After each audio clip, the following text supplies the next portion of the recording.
अभी हमने देखा कि पिक पॉइंट के ज़रिए से दो शेप्स के बीच के एरिया में हमने पैटर्न डिफाइन किया, और इस पैटर्न को भी अगर हम एडिट करना चाहें तो इसका भी वही तरीका है कि आप इस पैटर्न को डबल क्लिक करते हैं, हैच एंड ग्रेडियंट का डायलॉग बॉक्स दोबारा से हमारे सामने आ जाता है।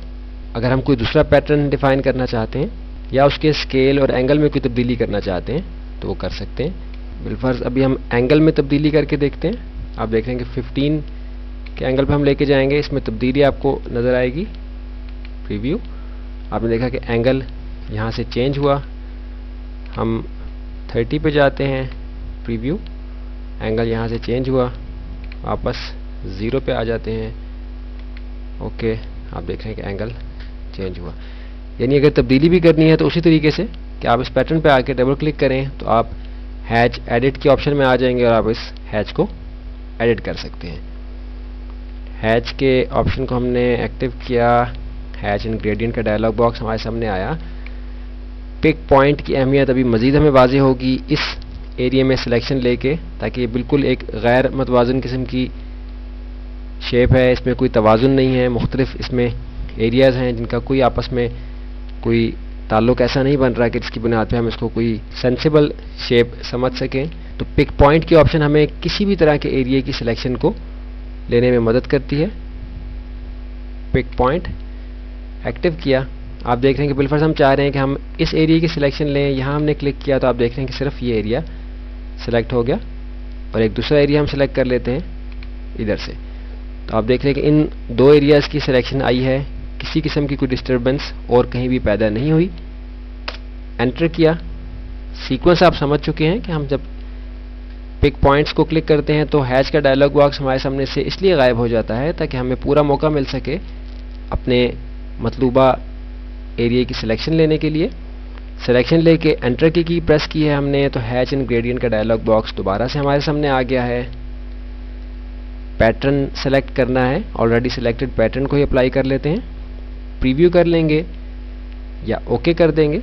अब तक हम प्रीव्यू करते रहे हैं अभी, क्योंकि हमें पता है कि हमने क्या पैटर्न यहाँ डिफाइन किया है।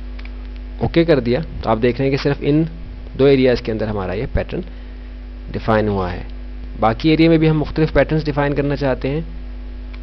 Hatch, pick points, area select किया, एंटर, पैटर्न चेंज किया, ओके। अभी हमें पता नहीं कि किस तरह का रिजल्ट आएगा, इसलिए हम इसका प्रीव्यू ले लेते हैं। बिल्कुल ठीक है, यहीं से हमने एंटर कर दिया, पैटर्न हमारा परमानेंट हो गया। Hatch, pick point, area select किया, एंटर, पैटर्न सेलेक्ट किया, ओके, प्रीव्यू। आप देख रहे हैं कि डिफरेंट पैटर्न है, मिलता जुलता है। चेंज करना चाहेंगे, एस्केप कर दिया, पैटर्न चेंज कर रहे हैं, बिल्कुल डिफरेंट पैटर्न है, ओके, प्रीव्यू। इसका साइज इसके साथ मैच नहीं कर रहा, एस्केप करके इसके साइज को हम एडजस्ट कर देते हैं।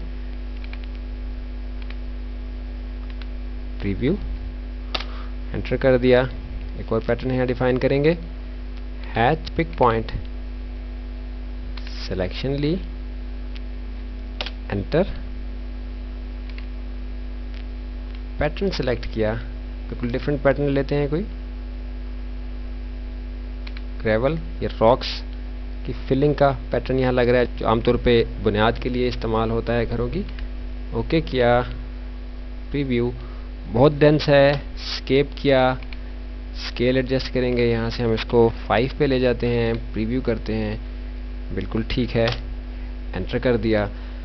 अब किसी किस्म का कंफ्यूजन आपको नहीं हो रहा हैच की ऑप्शन को अपने प्रोजेक्ट्स में डिफाइन करने के लिए, कि आप देख रहे हैं कि किसी एक शेप में डिफाइन करना हो, कोई सी दो शेप्स के बीच में डिफाइन करना हो, या बिल्कुल एक गैर मुतवाज़िन शेप के किसी ख़ास एरिया में हमने डिफाइन करना हो, तो हम उसको आसानी के साथ हैच की ऑप्शन को इस्तेमाल करके अपने पैटर्न डिफाइन कर सकते हैं।